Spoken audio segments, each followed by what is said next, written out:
क्या डिफरेंस लगता है? हाँ, यश थोड़ा वॉल्यूम बढ़ा सकते हो? मैं माइक का वॉल्यूम। हाँ, इट्स बेटर, ठीक है। और you talk a little louder. Okay ma'am. हाँ, सो ठीक है। डिफरेंस मैम, फर्स्ट डिफरेंस तो यही है कि वो घर है, ये दूसरी कंट्री, दूसरा कॉन्टिनेंट है। सबसे बड़ा डिफरेंस तो यही है। एंड अपार्ट फ्रॉम दैट, खुद अकेले रहना, कि जब दिल्ली में था तब भी अगर घर से थोड़ा दूर रहा तब भी घर के पास आसपास ही था। ठीक है, सर बट हैज जॉइंड। या, will continue. Yes sir, thank you for joining sir. Good evening sir. Good evening, sir. Good afternoon, good evening sir. Sir you muted.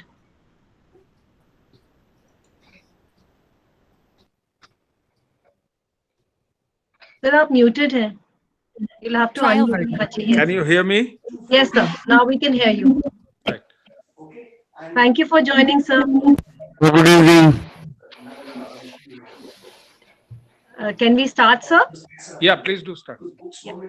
Good evening, respected Principal, sir, Dr. Manoj Sinha, our alumnus and speaker for today, Mr. Yash Sharma, fellow colleagues and dear participants.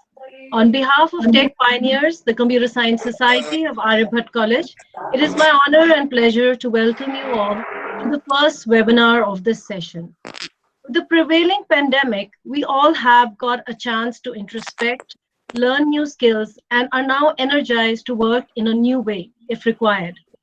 As William Samuel Johnson once said, and I quote, "He knows not his own strength who hath not met adversity." We today start with the first episode of our webinar series, Alumni Speak, where computer science alumni would share their experience and give helpful tips to the current students. As teachers, it is a special day for us as we invite our ex-student as a speaker for a webinar. Sir, just a couple of years back, we were reporting to you how our students are undertaking internships at prestigious organizations and writing research papers. And today, I have the pleasure of introducing one such alumnus. Yash Sharma was from the first batch of 2016-2019 of BSc Honors Computer Science at Aryabhat College. We teachers fondly remember Yash as a sincere, hardworking, and brilliant student. He was always forthcoming in guiding his juniors. In fact, he was one of the resource persons who conducted the in-house Python programming workshop at Aryabhat College for 2 consecutive years. Interested in the field of machine learning and data science, Yash has co-authored a research paper which was published in the IEEE International Conference. Yash is currently pursuing masters in computer science and knowledge discovery at the St. Petersburg Electrotechnical University, Russia. I'm intentionally not giving his list of achievements, as today Yash will take us through his journey from BSc Honors to MS. I now request our dynamic principal, Dr. Manoj Sinha, to kindly address our students and kick off the Alumni Speak series. Over to you, sir. Thank you. Thank you, Dr. Mona, uh, Dr. Preeti Jagbani, TIC of Computer Science, all my fellow faculty members, and my dear students. It's a pleasure to be among you. It's a pleasure, sheer pleasure, because there is a sense of achievement inside me also. You know, uh, as a as a head of the institution, one has to go through several emotions at various times. You know, during the day, there are several issues that come up in front of us, and we handle them. But this is one of those times where the heart fills with a lot of pride, looking at someone like Yash, who has done well, and because of our own, satisfaction, I would like to believe that we must have done something in his progress, in his life. And I do congratulate all my fellow teachers, faculty members of computer science department. I know that you'd all be getting that, motherly or fatherly pride that comes in on an occasion like this, when a child has achieved something in life and now has come back to be one of us in the sense that we teach, we counsel, we guide our students at all times. But today, Yash will be joining us, a product of ours, will be joining us in order to tell our current students what and how they can do whatever they wish to with their life. And what are the various prospects that they can achieve after doing their computer science honors course from this college. Of course, there are many things that one worries about, whether the right kind of facilities we are providing as a college to you all. There is always a scope for improvement. And let me tell you, students, that we are acutely aware at all times about all these things. And, we try hard. There are limitations, but we keep on doing that. But once somebody goes on and achieves something, then that sense of fulfillment starts to come in, that whatever efforts have been put, good, bad, whatever, however you assess us, those have come to fruition. And they have come, they have resulted in something positive. And so welcome, Yash. I mean, it's a pleasure today to welcome you to our college in a webinar of this kind. And well, COVID has had many kinds of effects on our life. One of the positive effects is that if the times had been neutral and normal, we would have waited for Yash to come back to India and then give us a seminar or something, or a counseling session here with the students. But since in this COVID times, we have all become so well versed with our webinar procedures. So, Yash, you are getting a chance to interact with all our students today who are currently with us. Welcome once again, and congratulations on everything that you are doing, and all my good wishes for all the fulfillment that you wish to achieve in your life. And thank you for agreeing to guide our students today. And all the best. And I congratulate the Computer Science Department and Tech Pioneers with all my heart today for starting off in this session with a program like this. All the best. Thank you, sir. Thank you so much. Thank you, sir. Thank you so much. We are grateful for the guidance and the encouragement you extend to our department at all times. The Tech Pioneers Council members have put in a lot of hard work to bring to you this webinar. Please follow the following guidelines. Please keep your microphone and video off throughout the meeting. You're not allowed to present your screen. Doing so will lead to immediate removal from the meeting. Questions will be taken at the end of the session, and Dr. Preeti Jagwani would be handling those questions, and she would be putting those questions up for Yash to answer. There should be no interruptions. None of the interruptions would be entertained. Any kind of inconvenience, unethical behavior, or will be reprimanded and will lead to the removal from the meeting. And there will be no e-certificates that would be provided to the participants.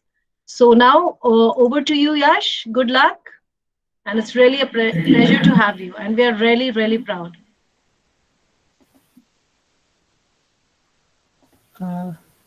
Just a second, I'll share my screen. Yes, sure.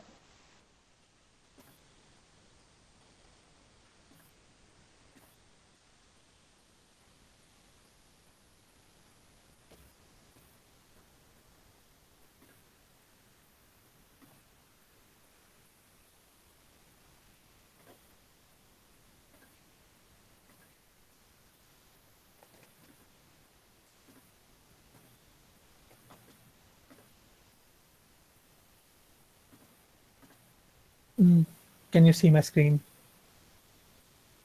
The presentation. Yes, it's Yes, appearing it's now. visible. Yeah, visible. Yes. Yes. Thank you. So I would start. Thank you so much for, first of all, inviting me. It's a real pleasure to talk to you all, you guys, and thank you so much for all the teachers. So as the title suggests, and as Mona ma'am said, that it's this talk is more like sharing my experience, like what I went through, what I did during the bachelor's, and as you all know, now I'm a master student. So it's just my experience, and the talk will be a mixture of me telling what I did during that time when I was just like you, just like 2 years ago, and a bit of advice which I would like to give you guys, which I like, which I feel maybe you can, it will be useful for you guys. So let's get started. So first thing first, so where to start from? So let's start from job. I know some of you might be thinking, okay, so directly to job. Some of you are in second year, some of you are in third year, but directly to job. Bear with me, you'll understand why. See, when we start bachelor's, when we go into college, the first thing that is in our mind is that we want to graduate, get a job, and earn hard cash. It's true for 99% of the students. Maybe some of you already have some other plans, but for 99% of the students, this is the goal. And that was for me also. That when I was in my first year, I used to think, okay, so I have to complete my 3 years degree, and I need to get a job to earn money. So that's what I did, and I became too confident, too optimistic, and started looking for jobs here and there. So this is one example of a job. It's a normal Python developer job, and there are some requirements mentioned and responsibilities mentioned. And why am I showing you this? I'm showing you this to highlight some important things you need to focus on when you think about job. Because see, saying that I want a job and getting a job are totally two different things. It's easier said than done. So you have to follow a process. So when I started looking for a job, that's what I did. Okay, so I found many profiles in different companies, and I started reading. So job descriptions, I started reading, and then I started noticing, okay, so this is required, that is required. I have to focus on this skill. I have to focus on that skill. So generally speaking, there are two parts. One is the skill part, which is, as you can see, is highlighted in blue, and the experience part, which is highlighted in red. So one more example, similar job related to Python, and same, you need experience and your skills. Okay, so now we know, so basically now I knew, okay, so I need to focus on two things. One is skill and one is experience. So I was like, okay, I'm a first year student, let's start with skills. And this was the easiest one because I am in computer science course. So obviously I should focus on this first. I should utilize this skill. You should utilize this first. So I started looking for like, what are the job requirements in market, and what skills the course is going to provide me, and what I need to learn on my own. So so when I went through this whole process, so I found out that these are the things which you should focus on. Pick one language. So now I work mainly on Python. I started with C and C++, but I switched to Python. And how I switched to Python? I switched to Python just as a joke. So after some of you know that in CBSE, you are offered two courses, C++ and Python. So I was in C++, but after the 12th grade exam, I had some free time. I was bored. So my friend studied Python, and he was just ranting about Python, like Python is this, Python is that, you can do this, you can do that, and C++ cannot do this. So I was like, okay, give me the Python book, I'll start. So I started reading his Python book, the book that the CBSE offers. I started reading it, and after 1 month, I was like, okay, so I can continue this. So when I joined the university, I was still learning C and C++, because, you know, in first semester we learned C++, so I was still learning C++, but at the same time, I was also studying Python. And then after, I think 1 year, I got confident enough in Python, and I switched completely to Python. So I would say that if you want to get to a job, or even if you want to do a master's, you should pick one language and be proficient in it. You can pick multiple languages, no harm. If you know many languages, it's plus point for you when you go for a job or for master's or for anything else. But start with one language, because what happens is, and it's my personal experience, I have done that. What happens is you pick one language, you start learning this language, and after one basic point, like you have covered all the basics, and now you are on that one step, like you just need to take one step and you will be learning the advanced concept. And that step is a bit hard. So what we do is we learn all the basics and just we sit there, and we do not want to take that step ahead. And at the same time, maybe on the internet or maybe your friends or maybe in a webinar you saw that there's one more language people are talking about, and then you think, okay, this is a more cool language, and you just switch to that language, and then you start again from basics. So what happened is, like, you know, two languages, you know, maybe three languages, but you know only the basic structure or the basics of these three languages. You're not proficient in it. So I would suggest pick one language, get proficient in it, and then learn as many languages as you want. Because see, all these programming languages in its core are same. They are totally same. The only difference comes in syntax and how they process the code that you have written. Except that all the code is almost same. The second, which I found after like going through my syllabus, what I will learn, and looking at the jobs, that I realized that there are some skills, there are some technologies which I will have to learn on my own. So these were, since I was working in Python, so these skills were Django, Flask, something like this. So I started learning this on my own. And how I started with this, so it's a cool story. So I was like, I'm still interested. I really like anime, and I really like Iron Man. So if you know that Jarvis and Iron Man, so I wanted to do something with Jarvis and the anime. So basically, if I speak, it should recognize what I'm talking about and search for that anime and give me the, you know, all the information it can find on using an API. So I started building this in Python, and I was able to do this, that it was recognizing my voice, it was reading the text, but it was not giving me the results that I wanted. So I was stuck. So I went to Preeti ma'am and I asked Preeti ma'am that, ma'am, I'm doing something like this and I'm stuck, what to do? And Preeti ma'am suggested that this is a task of, more or less, it's a task of NLP. You should look in NLP. So I went home, I looked in NLP, and then I found that NLP is a subpart of DL, and then DL is a part of machine learning, and that's how I got started in machine learning.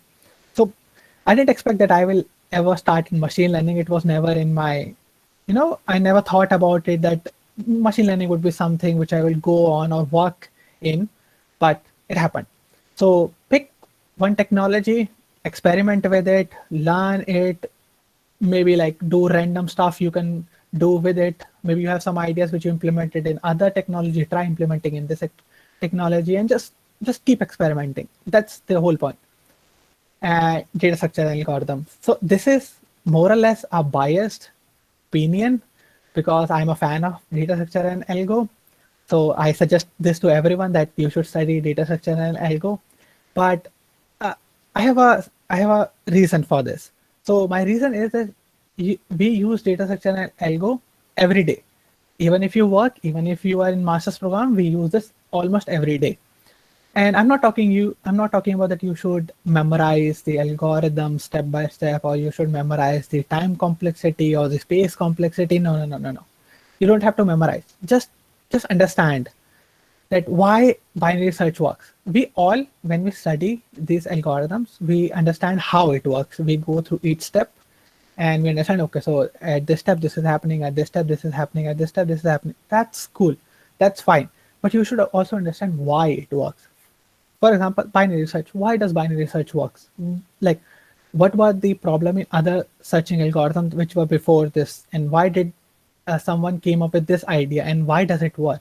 So if you start understanding why part, it will be really easy for you to implement these algorithms, and you don't have to ever memorize anything after that, because now you know why and how, and that's all you need. And trust me, you will need data structure and algorithm, especially in jobs. I know it's a bit old, that in a old way, that still in interviews they ask such basic algorithm questions, but we have to deal with it. So it's better to start preparing right now. And we have 3 courses of data structure and algorithm in our syllabus, so why not to utilize it? And I was one of those crazy ones who picked advanced algo. And when most of my class dropped after red black trees, it still gives me nightmare. Okay, so the 4th point is focus on your communication skills, because in 3 years you will be able to learn most of the skills that you need for a job. Like, you study most of the subjects that there are networking, there's operating system, there are languages, and so you study most of the skills that you need in a job. But the communication skill is an important part because you have to deliver this. When you go for an interview, you need to be confident enough and you have to show that, yes, I know this. Like they will ask you tricky questions, and in its core, they are just simple questions. They are just, making it like they are saying it in a word that it sounds tricky. So you have to be confident enough to give our answer. So focus on your communication skills, and you can start this right now. When you talk to your friends, or maybe when you attend webinars, or maybe when you go to a conference, like practice this communication skill. And then the last is job specific tools. For example, you are going in a job for a backend developer. So in backend, they requires Apache or something like that. So these tools and libraries, these can be learned really fast once you have the core concepts in your mind. So this is not an, that important thing. So you can learn. Even there are some companies where even if you do not know all the job specific tools, they will still hire you, and then you will go through a training and they will teach you all this job specific tools that they use day to day. Okay, so that was the skill part. Now comes the the most important part, experience. How to get experience. I don't know if you have seen this meme on the internet that you need a job to have experience, but to get experience you need job. So it's a cycle which goes on, and how to break the cycle. That's the most important part, because even if you have the skills, still there are companies which say that, okay, you have skills, but can you prove? Like, do you have any proof that the skills you're talking about, that you can use them? So you need experience, but how to get experience? So my strategy, which I followed, and I think you guys can also follow this strategy, is to either do internships, contribute to open source projects, or maybe you have your own idea. Maybe you have a really cool idea for a project. You can just develop it and make it public. Making it public is an important part, because if it's a private project, nobody will know. And so you cannot showcase it as a skill or an experience. So internships. So my first experience of internship was in CIC, Cluster Innovation Center. I don't know if you guys know about it. It's a part of Delhi University. So it was in summer of 2017. It was a laboratory research internship, and it was all because of Preeti ma'am. I am really grateful for Preeti ma'am that she gave us this opportunity. So what happened was, me and Nishant, my friend, we went to Preeti ma'am and we asked that, ma'am, we want to do internships. Is there, like, what to do and how to, like, what is the process? So Preeti ma'am gave us some advice, and then she said that she has gotten this invitation that in CIC they are hiring some interns for this summer. If you are interested, this is the process. Apply. So we were like, okay, we are getting this opportunity. Why not to try? So what we had to do, since this was a research internship, so what we had to do was pick a topic, research on this little topic, not like full research, but tiny bit research, and propose it, like why this is important, what would you do if you get this opportunity to work on this topic, and how would you do it. So you had to prepare a document, maybe maximum 2 pages. So that's what we did. I was really interested in cybersecurity, so I prepared my document in malware analysis. So I went for the interview, I presented this topic to the interviewer, and she asked me some questions, I think maybe 5 or 6 questions. And after that, we waited. It was really stressful, like what will happen. So we waited, and luckily me and Ishan both got selected in the same group. So we got selected in the group of Dr. Vasudha Bhatnagar. She was the head of the Department of Computer Science in TU. So we got selected there. We went to meet ma'am, and then we talked, and she gave us she used to work in graph analysis and opinion mining and this sort of stuff. So she said that I am interested in this, so what can we do? So she gave us some papers that she has written and some other her colleagues have written, and she said, okay, so you have a week, go home and read this paper, and come up with the idea what we can do during this internship for 6 weeks. So we went home and we started reading paper, and we came up with the idea that, okay, we can, do Twitter and Facebook mining of opinions for admission process. And that's what we did. And I was involved in researching like ways how we can process the information, collect this information, and present it. So I developed the whole backend, and Ishan developed the whole front end. So that's what I did in first internship. And my first interview, I would say I still remember that interview because like I was really nervous. I just like completed my 1 year of education in university. I don't know anything, and I'm just sitting there shaking before 5 minutes before interview. So I still remember that. You guys, I don't know if you have given an interview or not, but you will remember this experience. Then I did some other internships. After that, I did internships in industry. In 2018 summer, I did internship for a entertainment company where I worked as a data analyst. And in the winter of the same year, I started working for a fintech company as a backend developer and a data scientist.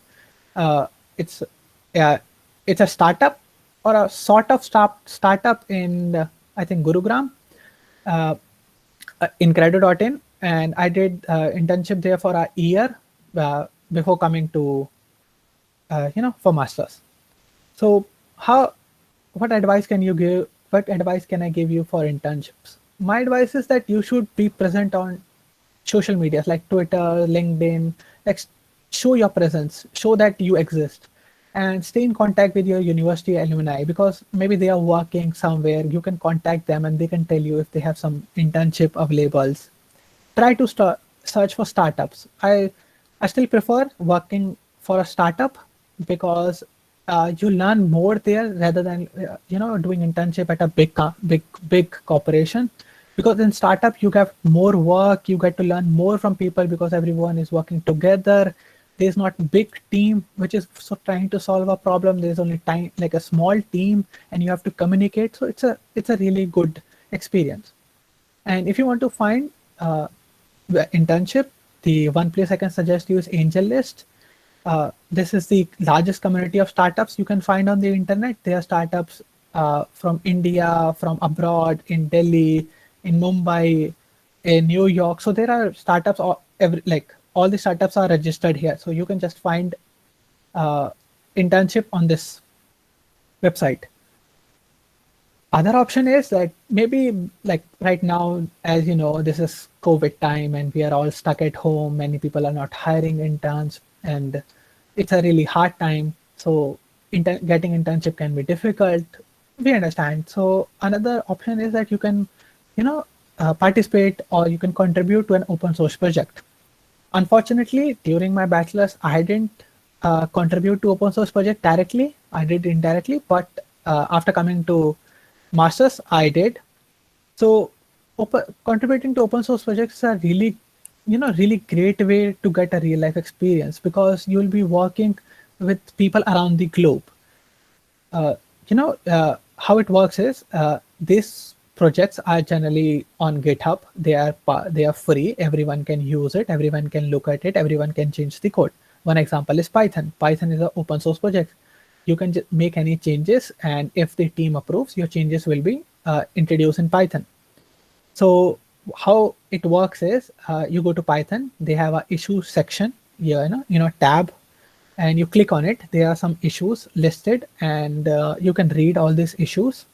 And if you think, okay, you can solve this issue, you can ask, like you could just comment, can I work on this? And if they approve, you can start working on it. You can send your changes. They will test your changes and they will approve your changes with the team. And if it works, they will merge these changes to the main software, and you will get your name in the contributors list. And when you work, when you're going for an interview or when you are applying, you can send this link that I contributed to this project. I worked on this and this, and I improved this. And it's a really good way. The companies, like even the big companies, even small companies, really want their employees to participate in this and contribute to open source projects. And I also think this is a really good way to learn teamwork, because you're working with people who like are everywhere on the globe. And if you do some really good stuff, if you improve some really good changes, and there are some bugs you fix, you get recognized by your peers, which obviously is a good thing. And then above all, it's a really good way to give back to the community. You learn from this community. I'm not talking about in university, but when you go on the web, there are blogs, there are YouTube channels, there are GitHub repositories which you use, and so it's a really good way to give back to the community. So I highly suggest you, like I am really saying, that you should participate, you should contribute to open source projects if you want to if you want to start. So first place is GitHub. Just go on GitHub, explore, and you do not have to do a really big change. You do not have to fix a really hard bug. You can start by documenting the code, because let's be honest, we developers are really bad at documenting code. We have no idea how to do it. So you can start by this. You can document the code, or maybe there are some typos in documentation. You can fix those typos, or maybe you can prepare a README, like how to use this. And some of you might think that what good will it bring me if I just document a code, if I'm just documenting some function, or maybe I'm just fixing typos, or I'm writing a README. See, you have to understand this. To document a code, you have to understand the code. You cannot document a code without fully understanding it. So you have to first go through the whole function. You have to understand each and every line of that function, why it does, what it does, and then only you can document it. So once you understand the whole function, or maybe a whole file, so now you can work on a bigger project. You can work on a bigger fix. But it's a really good way to start. And all these big projects, they really want people to document, because they do not have time. And like I said, we are really bad at documenting code. So you should start from there. Next is participate in hackathons and Hackfest. Our university organizes Hackfests, governments organize hackathons, Google organize hackathons every year, which is a hash code. So you should participate in hackathons. It's not in a direct way. It is an experience which you can showcase, but it's a place to learn. So I participated in one hackathon. I don't remember in which year, but I think maybe in 2018. I participated in a hackathon which was organized by Rajasthan government. So me, Ashant, and two more of my friends from different university, we made a team and we went there. We came up with the idea. We did. Unfortunately, we didn't win, but the experience that I got from there and the things that I learned, I still use them. So it's a really good place to start. And one thing which I really like about hackathons is that you are free to experiment.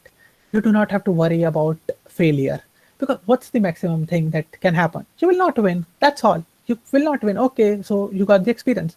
So maybe you have an idea, maybe you have a new technology that you want to work on. So go to a hackathon, participate in hackathon, experiment as much as you want. As bizarre experiments you can think of, experiment them. You do not have to worry about failure at all. You can just experiment whatever you want. And that's actually what we did. And it's we learned a lot. There were many, people from the industry and teachers and other judges, and they gave us really good advices, which we still use. So you can start by you don't have to go to a global hackathon. You can start small.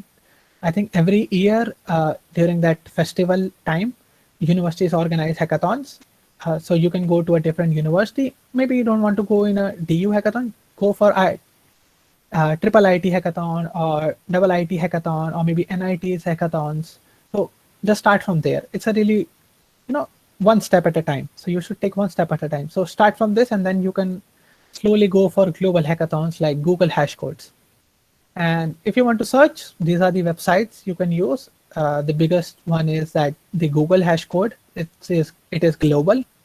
It happens every year, and you can just participate. There are 2 rounds. If you clear the first round, you go to the second round, which is physical. You have to go, like every year there's a different location. I think this year it was Denmark, if I'm not wrong. So you have to go to that location and you compete. So we learned skills. We got some experience, maybe through open source projects, maybe through internships, or maybe participating in hackathons. So now comes the hard task of interviews. So like I said, I still remember my first interview. I was really scared. And so what advice I can give you? So by now I have maybe I have given 20 or so interviews if you count the interview for masters also, like for when I wanted to pursue masters. If you count these interviews also, I have given 20 or so interviews, and let me tell you, it doesn't get easier. All the interviews, like you are scared the same amount, you're nervous the same amount, and it's the same feeling that you get, like, I don't know anything. What will I do? What will I say? I will go blank. So I get this feeling every time, and it's normal. Let me tell you, this is totally normal. So I would suggest you start early, start preparing early, and it's not about just your skills or solving questions. It's also about communication skills. You should pay a special attention to your communication skills. Be confident, and before you go for an interview, no matter if it's for master or for a job, you should read the description of like generally they give a description of the job or a master. So after reading that, you can get an some clue as to what they're going to ask and how the interview is going to happen. And if you're still you still have some doubts, okay, I don't know how it can, like what questions they can ask, so maybe you can find some people who are already working in that company and you can contact them. So don't be afraid to contact people, to reach out to the people. They are always there to help you. I can share this experience of my latest interview, which I gave this year in, I think, March, for the company where I work right now. So the posting was for machine learning engineer, and they are working in Python, and they are a fintech company, and they provide softwares to banks. So they work closely with banks. So I went for the interview, and I thought I had this idea that they will ask me the questions for data structure or for algos or the normal stuff. So I prepared all this. So I went for the interview, and the interviewer started asking me questions, and I realized none of these questions are related to data structure and algorithm. They are purely Python questions, and not even just like Python questions. They are like core Python questions. And I was like, okay, this is something new. And like for a solid 2 minutes, I just froze because I didn't expect that. It was just totally new for me. I even suggested like, there will be no questions regarding data structure and algo, and the reply that my interviewer gave me was, that is not required. You can just Google the time complexity. We know that, so no point in asking that. You should, like, we want to ask you the core questions. So he started asking me Python core questions, and the problem was that I know the answer. I have been working in Python for last 3 years, but how do I explain it? Because these are such basic questions that I never thought that someone can ask me. So it was a bit different interview for me, and I really enjoyed it. That was one of the best interviews I have given, because all the questions were like important and core questions, and like it made me think. So it was a really good experience again. And I skipped some questions, so I became I was really honest with my interview. I said that I do not know how to explain to you. I have been using this thing, but I don't know how it works internally, so I do not know. So I just, instead of giving roundabout answers which we generally do in Vivas, so I just skipped that. I just said that, okay, I do not know, and please can you explain me how it works? So he explained to me. Luckily I got the job, and I've been working there for, I think, 8 months. And I started as a backend developer in Python because they wanted me to get used to their environment, their code base. It's a massive code base, and so they wanted me to be comfortable with it. So I worked for 2 months or 3 months as a backend developer, handling APIs and developing new pieces of code for making the process easier. And then I completely switched to machine learning, and now I work as a machine learning engineer. My main tasks are generally related to computer vision and natural language processing. So this was related to job. So like I said, my first internship was in CIC, and it was a research internship. So that was the first time I got the taste of research. It was not really complicated one. It was a really basic, easy sort of internship. So I got my first taste of research. So then my other piece of advice for you guys is that you should learn, practice, and share. And by share, I mean two things. Either you can teach, or you can share your results. Maybe if you want to go into research, maybe publish a research paper. I did both of them. So I got my first teaching, not exactly teaching, but sharing experience in first year, when, as you know, we work in Ubuntu. And there were some of my classmates who were not familiar with Ubuntu, and they were facing some problems. So me and Ishant came up, and we were like, okay, maybe we can, make it easier for them. Maybe we can tell them some functionalities of Ubuntu, and how to go around working with the terminal and all. And luckily, at the same time, we had one, I think, talk by someone who was a member of Ubuntu chapters. Ubuntu chapters is basically like small meetups which happens every 2 weeks. So he was a member of that. So we went to him and we asked him how you do it, what sort of things that you talk about in your meetups and all. So he told us, and I was like, okay, we can do this. So we went to Preeti ma'am. We told Preeti ma'am all this, that ma'am, we want to make it easier for the students to learn, and so this is what we are proposing. And Preeti ma'am agreed, given the condition that it shouldn't influence their studying. So we were like, okay, ma'am, it won't. So we started doing this, and that was my first sharing experience. After that, me and Ishant, again, we conducted 2 Python workshops, in-house workshops for second year, I think for everyone, first, second, third year students. So this was my teaching experience.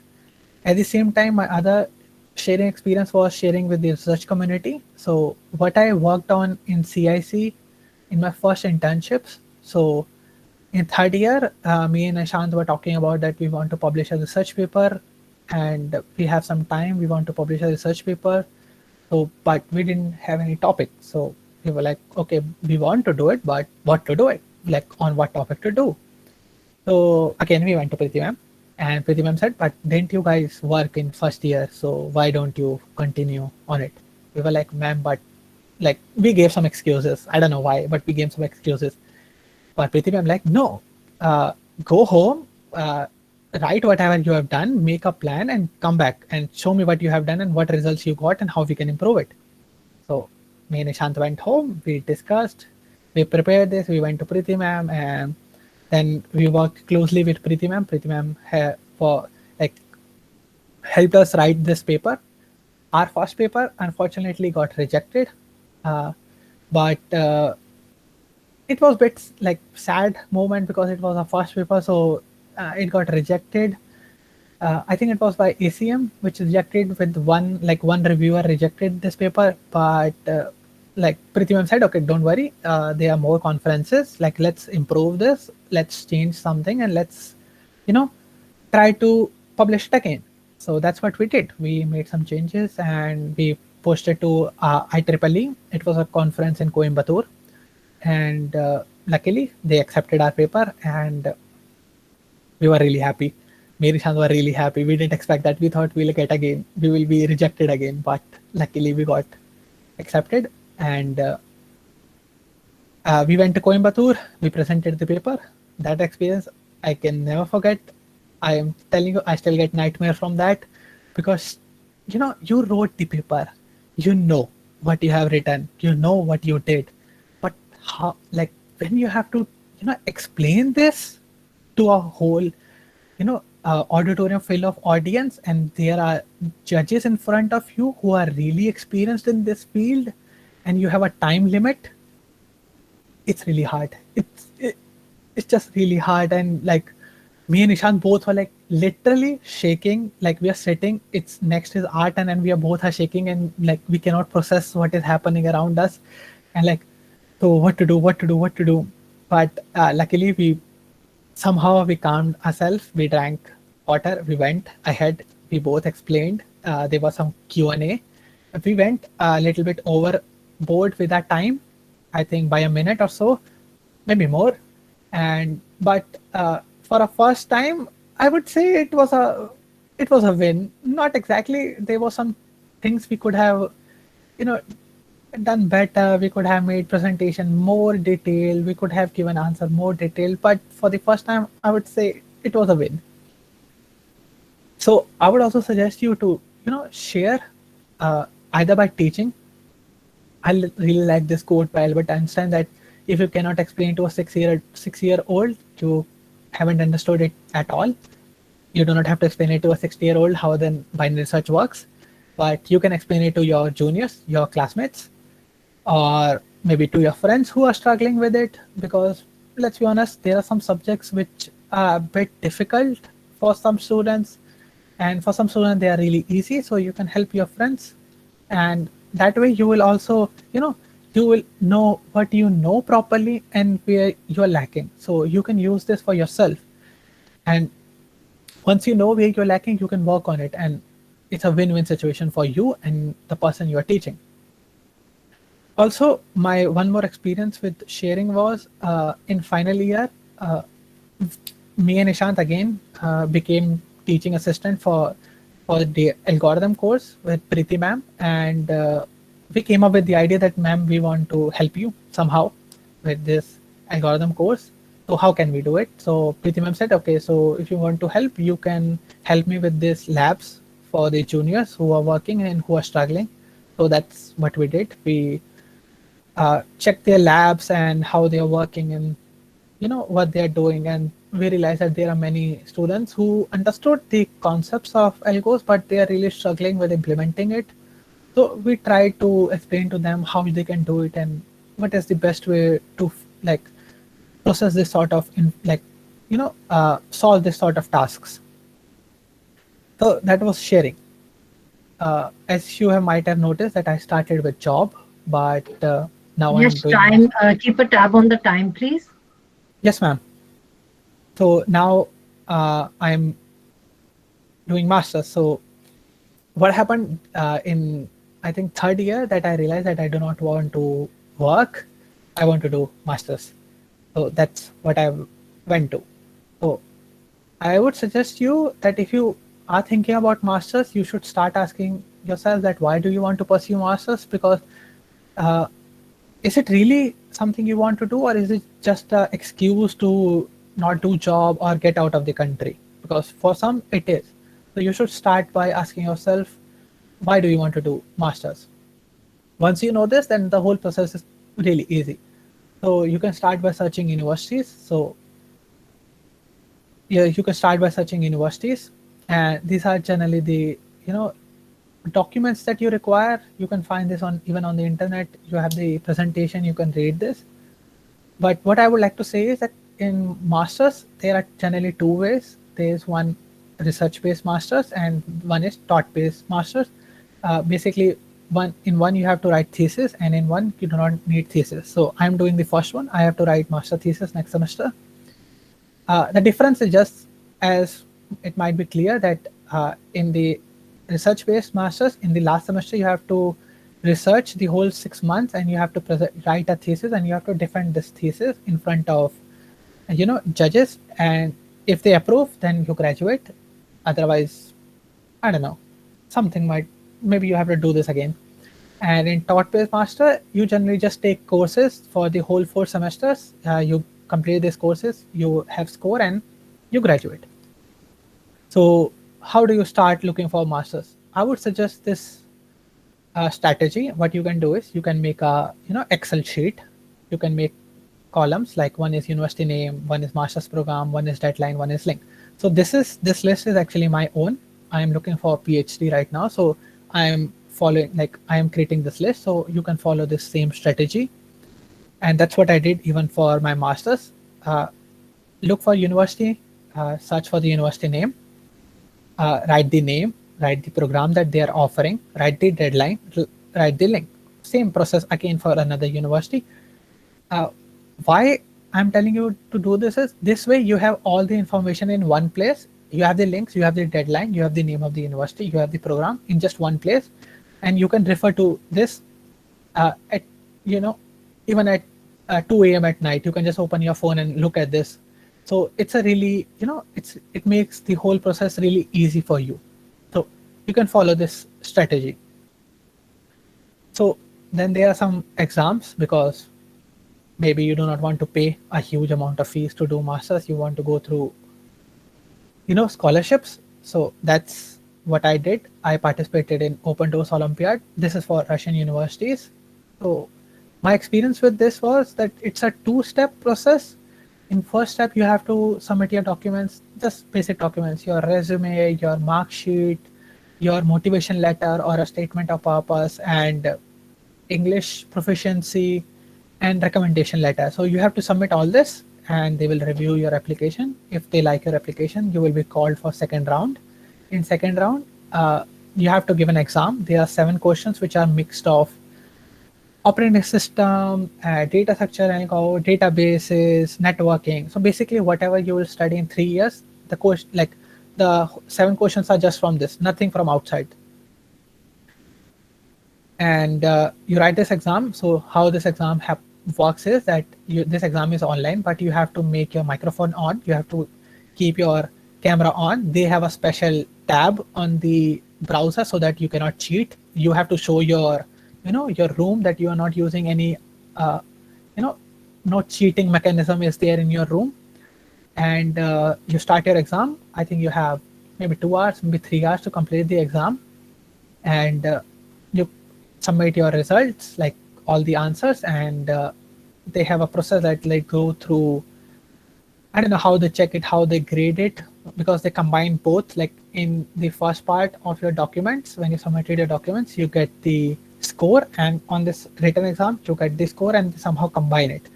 So on this, once they combine, they make a list of students who won. So I was one of the prize winner. I didn't expect that. I really didn't expect that I would be a winner, because I made some mistakes in 2 questions, but I was one of the prize winners. And after that, you get the option that you have a form, and you can list, I think, 5 or 6 universities in order of your preference where you want to study, and you submit this to the Russian government. And based on your application, based on your score, based on what you're interested in, like the statement of purpose you wrote, and the universities programs that they are offering, they find a university where you would be best suited, and you get selected there. The same process is for Japanese universities, which is a mixed scholarship. It has the same process, but I think it's a bit longer process. They take more time and they have more steps, but almost similar process. There are some same scholarships in Europe. I think in some other Asian countries also there are same scholarship. I think there's in China also some similar scholarship process, but right now I don't know if it's working because of COVID or not, but they have similar process. But I know these two because I applied in these two.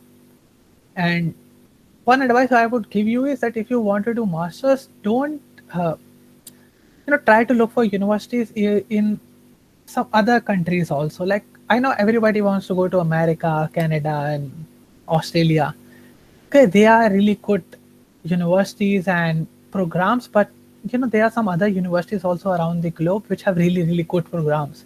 Like for example, in Estonia, there are some really good universities, some really good schools. In Finland, where Ishant is studying right now. In Germany, in Russia, we have 2 universities, the HSE, Higher School of Economics, and the Moscow State University. These are like brilliant universities. So I'm not telling you don't apply in America and Canada. It's your wish which program you find like more interested. But if you really want to do masters, like if your main focus is to just complete masters, then look for outside America and Canada also. You will find some really good universities outside this. And if you want to look, these are some websites which I used personally for searching for universities, and I'm still still using these websites to look for PhD. You can use similar websites. So that was my whole experience, or what I went through and what I did during my bachelor's and what I am doing right now. And in the end, I would like to say one last thing. I haven't mentioned this in my presentation because I didn't know how to do it. One thing is that when you go through all these interviews and maybe your internships, working, exams, everything, take care of your health. I don't mean just physical health, mental health also. I'm saying this by experience. There will be a time, maybe your first interview didn't go well, maybe your exam didn't go well, maybe your viva didn't go well, maybe it looks like that you cannot find, you know, perfect master's program, you cannot find the correct job where you would like to work, you're not getting everything, you feel lost, and it feels like nothing is working in my favor, and you feel a bit disappointed and you feel down.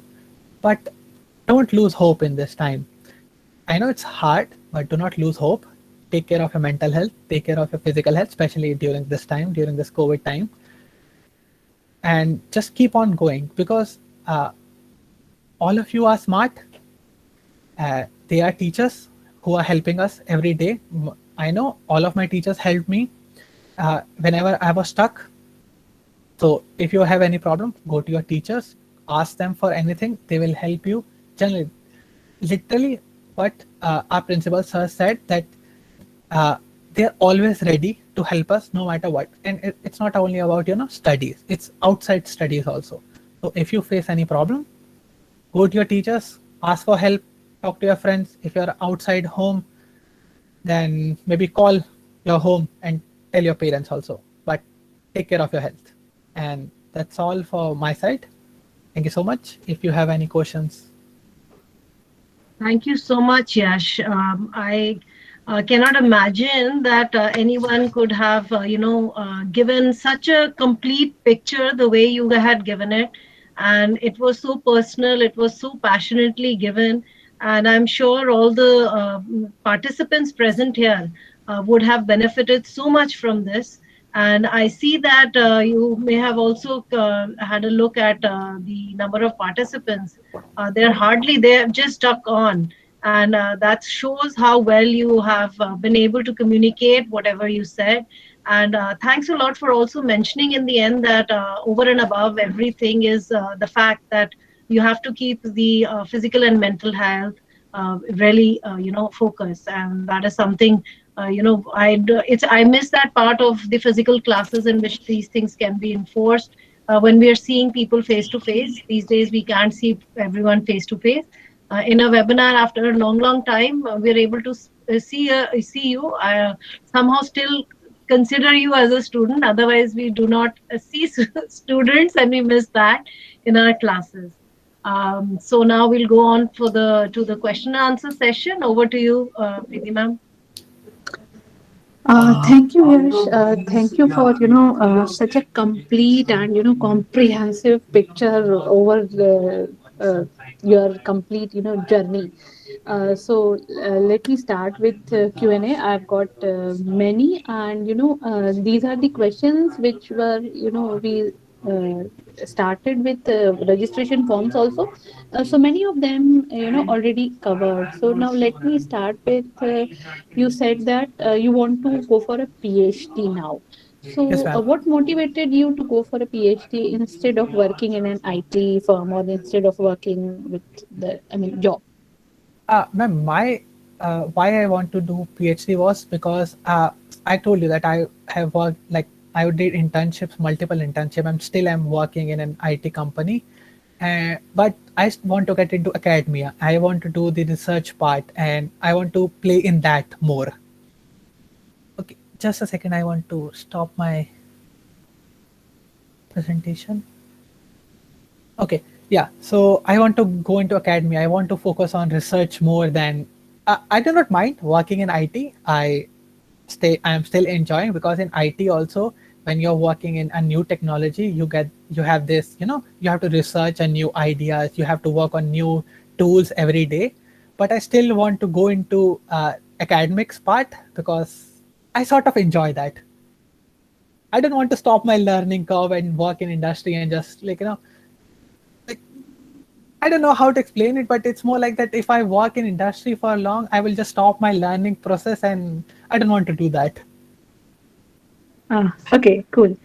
So the next question comes up. According to you, what are the two or three, maybe a couple of major trends affecting the IT industry? I think the one which I found after like recently is that the hypes that we get when the new tool comes, it's it's not good. Like for example, when the machine learning started, there was like a big hype about machine learning. We want to solve everything with machine learning. No matter the problem, we are not focusing at all if it can be solved normal process, if there are just normal algorithms already presented there which can just solve this process. But no, we want to solve everything with with a neural network. Just pass everything to a neural network and just do it. So going with the hype is really wrong. You shouldn't go with the hype at all. You like when you go with the hype, there will be a point where you'll be stuck. And I have faced this personally. So one thing which I think is the hype. Do not go with the hype.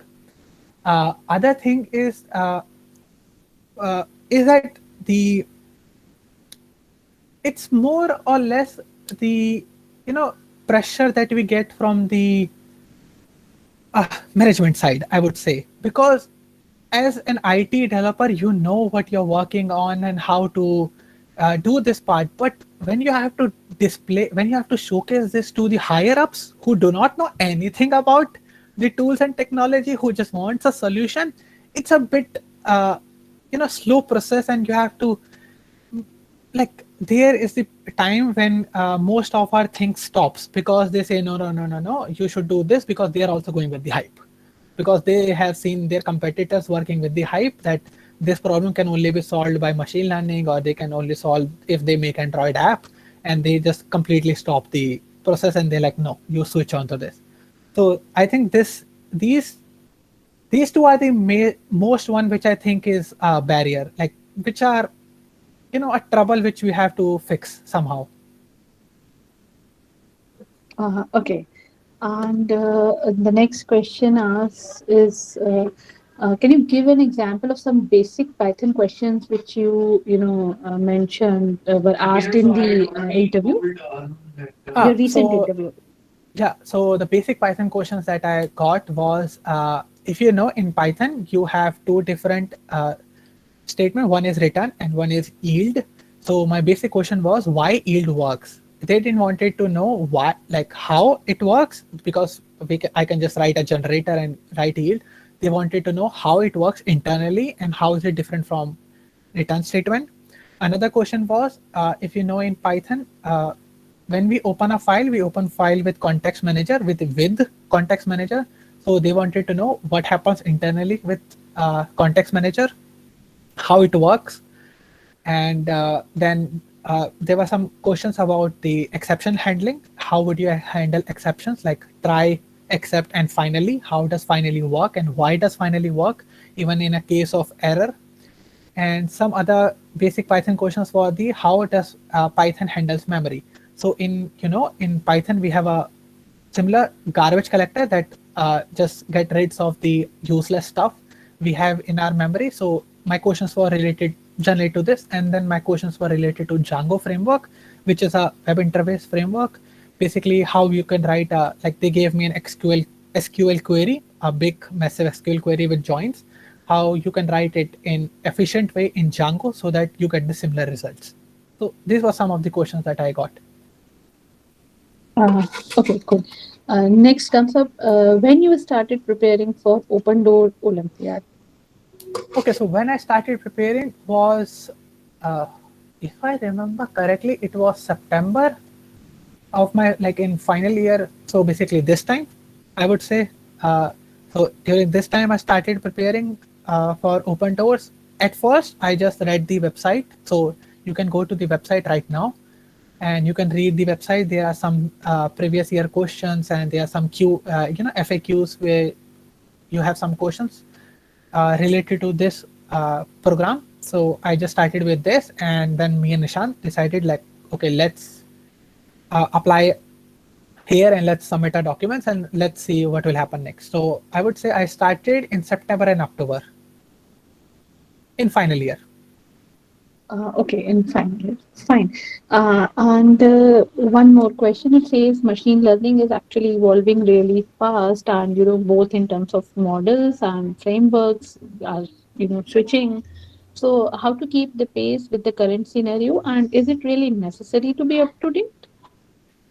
Uh, I don't know if you are talking about with up to date, if you're talking about staying up to date with the library or with the research going on. If it is library, no, it's not necessary to stay up to date with library all the time. Like if you are comfortable working with TensorFlow, you do not have to switch to TensorFlow 2.0 right now. You can do this process slowly. So working with libraries is not like staying up to date with libraries is not a problem, because I see every day there are some hundreds of libraries introduced every day. There's PyTorch Lightning, there's Catalyst, and I don't know, 100 more. So staying up to date with library is a really hard task. So like I said in starting, focus on one thing, experiment with one thing, and then decide if you want to go for or not. If you're comfortable, just stay with it. As for the research, yes, it is. I would say not necessary, but it's beneficial for you if you stay up to date with the research. It's not like you have to understand the whole every research paper that comes every day, because let me tell you, every day hundreds of research paper are published on archive.org related to machine learning or artificial intelligence. You do not have to go for all the papers, but for example, you are interested in computer vision, so you can just stay up to date with computer vision, like what new models of computer vision people are using, or what new advances, what new algorithms they came up with to solve the problem more efficiently. So not necessary, but can help you. Uh, okay, one last question. Any Yes, ma'am. specific eligibility criteria for abroad studies? Uh, okay, so it there are just two major criteria. One is the how to say it, English proficiency, that most of the universities abroad ask you to be proficient in English. I know it's a bit strange concept because we are the second largest English speaking country. Our whole education is in English, and still they are like, no, you have to prove it. Difficult, I know, but this is one. And second is some universities have some, a borderline marks borderline that you have to be above this. For example, I have noticed in most of the universities abroad that they have 7.5 criteria. Some can, if you have below this, you can improve it some other ways. But I have noticed that they generally ask you 7.5 because what they do is they will take your bachelor's, scorecard, all the subjects that you have studied, and they will take their bachelor's scorecard, what their university teaches, and they will try to match like what subjects you have studied and if it matches with the subjects that they are teaching. So they want to do this. They want to match to know if you fit there or not. So I would say these are the two things which are important. All right. I think other questions are more or less answered during your presentation. That is all for Q&A session. Mona Uh, ma'am, over to you, please. Yes, Ma'am, one I would like to say question one just last came up. thing. Yeah, one just question you can take up. It was there. What about the language barrier in Russia? How do you deal with it? Language barrier. Okay, so this actually I forgot to mention in my slide. There will be a language barrier for no matter where you go, even if it's you know, if you are planning on going in Europe, they speak English. They speak English. That's fine. But let me tell you, in their native country, they even if they know English, they preferably ignore English. They do not want to speak English. I don't know why. They know. I've seen that they speak perfect English. Still, they don't want to speak English. They want to speak in their native language. Cannot understand why. It will be a language barrier, but I think you will go for 2 years for masters, and generally in masters program, studying language is compulsory. So I am studying Russian right now. I think only in shopping, if you go for food shopping, you will face a program. If you will face a problem, but you have Google Translate, so don't worry. Okay, One fine. last, one Yeah, last you thing which I would wanted like to say to. something.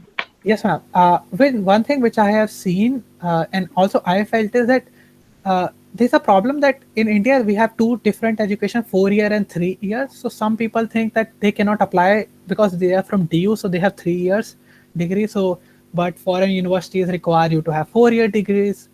So it is true they require you 4 year degrees, but what you guys don't know is that they have a special criteria for DU. So DU is actually recognized in majority of the universities around the globe. You will be surprised, even in America, even the big universities in America, even in Canada, DU is recognized. So if you are from a DU, if you are a DU student and you have 3 years degree, do not worry, you can still apply. Even if you have 3 years degree, they have a special criteria for you guys. So if you have this thing in your mind, forget about it, just apply. Yes, thanks so much, because I remember discussing this with you when you were applying also. Yes, ma'am. Right. Yes, one more question. Sorry, I'm like stretching the session, but just one last. Yes, ma'am. So as you have mentioned that English proficiency, they'll ask you to prove. So what are the ways? I mean, will they suggest you some proof, some examinations? Yes, What kind of proof they are looking for? Ma'am, they're looking for, there are some exams which are recognized worldwide, like TOEFL and IELTS exams you can take, and they will specify that they require a band of 8.5, which a band means that in exams you have to take tests in 4: reading, writing, listening, and speaking. So you take this exam and you get a score, and you can publish the score to the university. One another way, one a hack. And to not give this exam, because this exam is really expensive. For one time, I think it costs 15,000, and it's an expensive exam. So one roundabout this exam is that some universities, not all, some universities accept that if your university proves that your whole education was in English, if you can prove this, they will accept you. So that's what I did. I didn't give exam. I just went to Preeti ma'am, I want this paper written that I have completed my whole degree in English. I don't know how I can do it, but I want this. So me and Preeti ma'am went to management, and they agreed, because generally speaking, our degree is in English. We write all the exams in English. We give Viva in English. So why not? So this is a kind of way to skip this. So you can also do this, but only few universities accept this. Generally, like other university want you to give this IELTS exams or TOEFL exam. Yeah, I remember that incident which you are, mentioning, that we went to admin and asked for this weird kind of certificate, although, but Yes, yes, it was done that way. And yes, this IELTS and TOEFL are standard. I was thinking that, some other, specific kind of proof they are looking for. Anyways, that answered my question. Thank you. Thanks, Yes, ma'am. Yash. Thank you, Preeti ma'am. Thank you, Yash, for giving such a complete, answers for every question that was posed to you. Now we will end this session, but before that, a very important part.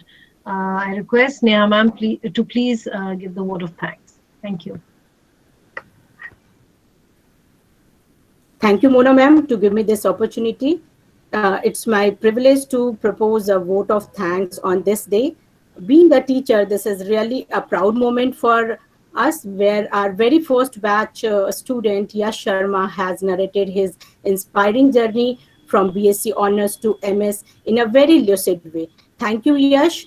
We will continue this association for good, and you will be always a guiding spirit for your juniors. I would like to thank with utmost regard to our principal sir, Dr. Manoj Sinha, for his continuous support and guidance. Thank you, sir, for being constant source of inspiration and always standing with us as a pillar of strength. I also extend thanks to all my colleagues, Ranjan sir, Preeti ma'am, Sonal ma'am, Rajkumar sir, Ruchika ma'am, and convener of this Tech Pioneer, Mona ma'am, for your motivation and support. All we know that we have a dynamic convener of Tech Pioneer who is working round the clock with great dedication. I would like to thank you once again, Mona ma'am. Event cannot happen overnight as it requires lots of planning. So here we have a very dedicated and enthusiastic team. A special thanks to all Tech Pioneer office bearer and each members of Tech Pioneer who are working behind the curtain. You all have a tremendous energy and you work diligently to make the webinar successful. Okay, so last but not the least, I would like to thank all participants who have attended this talk, and I hope they must have got inspiration and idea for their future. Thank you. Thank you, everyone. Thank you, so much for everyone. having me. Over to you. Yes, it was all a pleasure. We have some more cameras on. We can take some screenshots. Whoever's in charge, we can please take some Yes, screenshots. students, you can also on your video cameras, especially the Tech Pioneers members and webinar. In fact, all the students. Yes, please. इस पे वो नहीं होता ना that you can go to different slides जैसे Zoom में होता है वो नहीं होता. So we can maybe take turns. अभी तो खैर ज़्यादा ने on ही नहीं किया है. हाँ. If you on or mic अगर आप on करते हो then you will be on the screen. हाँ नहीं तो कैमरा से भी हो जाएगा I think. There are not many cameras on I think. Yes, It's sir. not only for the office bearers, every member, every student. Every please switch on. member, yeah. You all the others can You also. all are the members, right? Yes. Maybe they were not prepared. Possibly. Don't Shukla, beta, you can on your videos. Yes, where are the rest one? There are 60. हाँ हमारी तो ये screen भी नहीं भरी. Guys, 65. या screen भी नहीं भर रही है प्लीज. हाँ मैंने तो वो I think 18 plus वाला select किया हुआ है. So even that is not filling. Yes. Okay, good. We have got one person in the mask. Who is in the mask? Tanmay. Okay. No, So we know that it's आप बाहर भी हो तो आप videos on कर सकते हो. Yes, we like to see the nature around here. Don't shy बेटा, अगर आप कहीं भी हो you can on your videos. माने अभी तो मुझे तो माने खेतन वगैरह दिख रहे हैं. Amit, you didn't switch on? यश तुम्हें नहीं लग रहा है ये बैच भी ये बच्चे भी अभी भी कुछ वैसे ही हैं जिनको थाली में परोस के इनविटेशन देना पड़ता है. जैसा मैं हमेशा तुम्हारी बैच को कहती थी कि बहुत इनविटेशन मतलब तुम लोग बहुत मनोहर करवाते हो यार. हर चीज के लिए तुमको अलग से इनविटेशन चाहिए होता है. चलो एक कमेंट आया है. Kushag writes that best thing is that the legal drinking age in Germany is 18 years. Even in Russia. Even in Russia. Okay. Useful information. Okay, Pratyush. Now we know where you're going next, right? Most useful information at the end. Where are you, Pratyush? Yes, on your कहाँ हो? Camera तो on कर लो. Boys को भी time लग रहा है ready होने में. Come on, boys, girls. Pratyush, तुम्हारा एंगल ठीक करो बेटा. ओरिएंटेशन गड़बड़ है. हाँ, right. Yes, I think there are 3 left. अभी भी हैं 3. हाँ वो I think you have an option how many you can have in the I time. have a 18, so I The think beer is more cheaper than water in Germany. Yes, we know that. Good. No, this is But वो भी actually true. control करना पड़ता है जब बाहर जाते हो. You're on your own. No, ma'am, it is actually true. Here, I have noticed. You asked now what is the cultural difference, and the difference I feel is that one, in India we have this that when we go to restaurants they offer you water, no matter where you go. Here they do not offer you water. I was like, why? Water is basic necessity. How can you not offer water? And Carry when your you own water.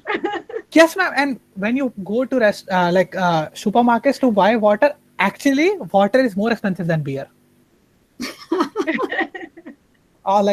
This is really strange. This is not for me. So do they offer beer? Yes. Do they offer beer? He's asking. so No, now they do you not offer you पानी की beer. जगह beer offer करते हैं वो? so No. पूछ रहा है. realize हुआ by Indian culture. Yes, actually यहाँ सबसे पहले पानी ही देते हैं हम. What is Yes, the ma'am. importance of this water actually? हाँ. इंडियन कल्चर में पानी सबसे पहले देते हैं जिसकी सबसे ज्यादा जरूरत होती है. Come on, where are you? मैं स्क्रीनशॉट ले रही हूँ बट अभी भी 18 नहीं कंप्लीट हुए हैं. चलिए let's have screenshots. हाँ मैं ले रही हूँ. अच्छा, that's why our country is the best. Yes, मेरा भारत महान. Yes. Incredible India. अभी भी इतने बच्चे 57 एंड इसमें से भी कैमरा ऑन. गर्ल्स कहाँ हो? Final year girls. Sir, I agree These are with the you. active ones. These are the active ones. बाकी लॉगिन करके चले गए क्या? But it's good to see you all. नहीं तो क्लास में तो इतने भी नहीं दिखते. क्लास में तो ऑफ होते हैं. क्लास में आजकल तो because of यश आज इतने दिखने को मिल गए. No, but I मतलब have to say सोचो the final year यार students टाइम आ गया maximum कि we attendance not करते हैं. hear answer मतलब आंसर्स वो चैट में क्वेश्चन मतलब हम हमारे क्वेश्चन का आंसर मिलते हैं. You can directly ask. अच्छा गुड फील आ रही है कि नहीं देख के औरों को? मोना मैम फाइनल ईयर की शर्मा आ रहे हैं. क्लास में कैमरा भी ऑन होता है. क्या कह रहे हो? माने मैम फाइनल ईयर की क्लास में आके देखो मैम माइक और कैमरा ऑन होता है, आप कह रहे हो नहीं होता. अच्छा मेरे को वो एक्सपीरियंस नहीं मिल रहा ना माने. दैट्स द मैं प्रॉब्लम. कह रही हूँ कि फाइनल ईयर से I am very happy with them. बहुत अच्छे से ये कर रहे हैं क्लासेस. लाइक यश वाला बैच भी बहुत अच्छा था. लास्ट बैच से मैं थोड़ी सी अपसेट रही हूँ क्योंकि पेपर्स में पूरा एक ग्रुप न्यूज़पेपर और मैगजीन लेकर बैठ जाता था. उत्कर्ष का बैच. नहीं वो भी लेकिन मेरे ख्याल से पढ़ाई कर रहे थे. But we have some from that batch also. Some of them had joined. मुझे दिखे थे.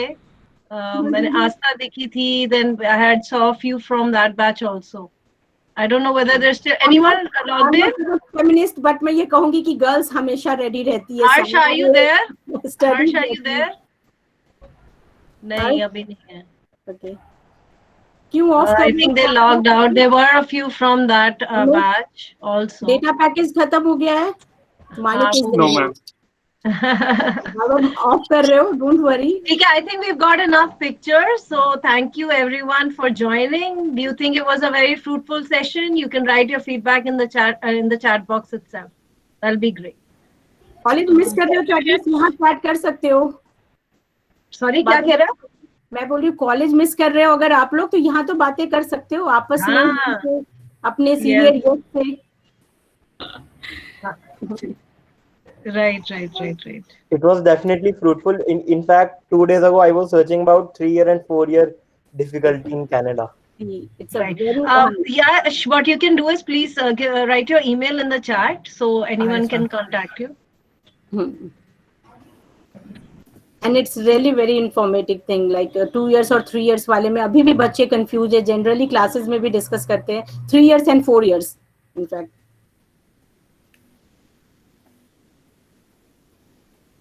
No, it's still it's a problem. Like, but you have to go through. Also, they make it really hard to to know this information that they accept 3 years because you have to go through many pages, then scroll for India, then scroll for universities, and it's a really hard process. But once I started recognizing, आपने कर लिया ना, so it's very fruitful for the other one. आपके juniors को help हो जाएगा इससे.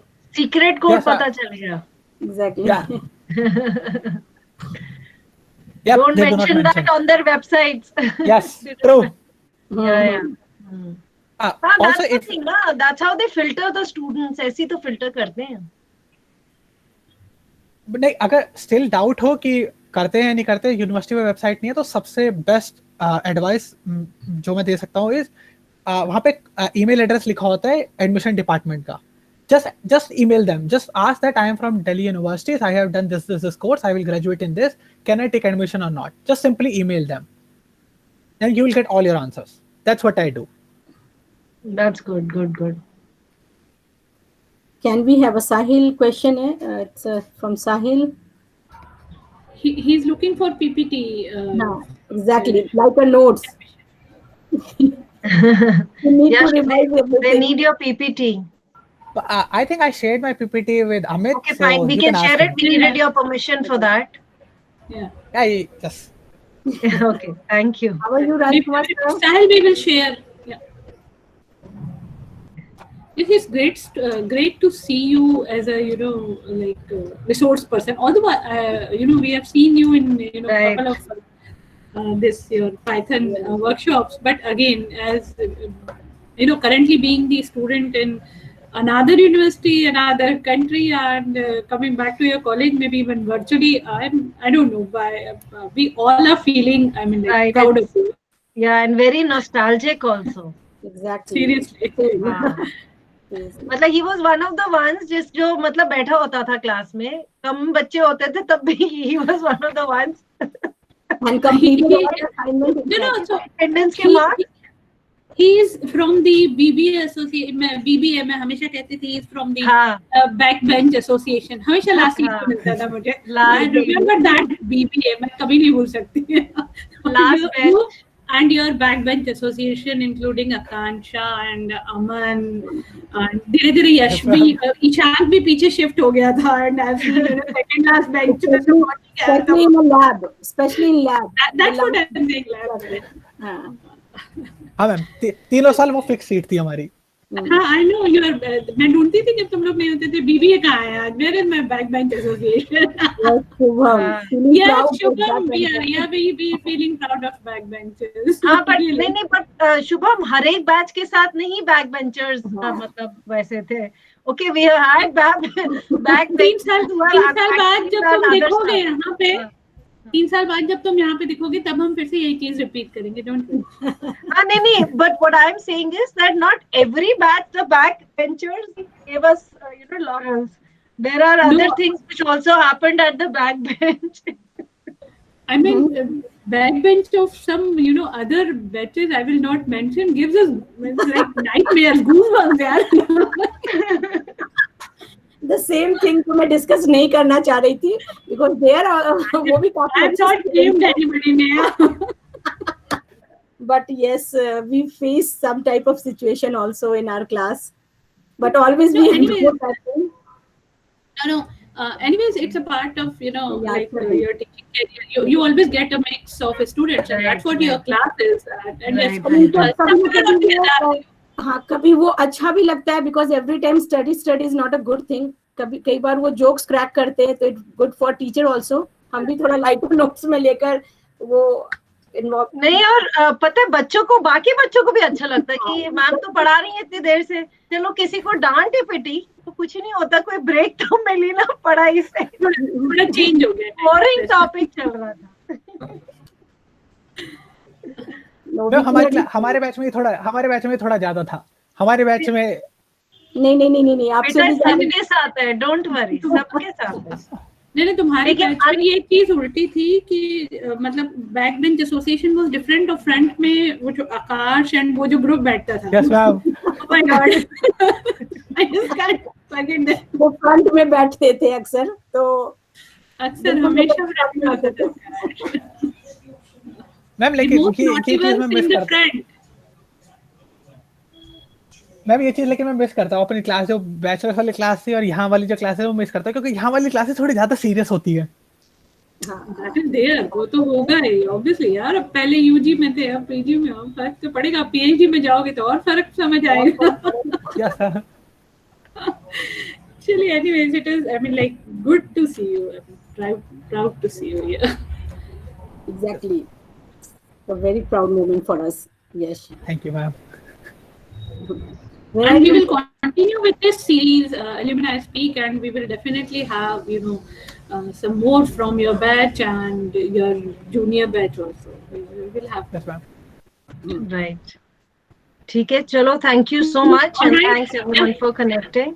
Yes, ma'am. Thank you so everyone much for inviting me, ma'am. Right. Yeah. Yep. Thanks. Okay, thank you. Thank you, everyone. Bye, everyone. Bye, Have a good sir. day.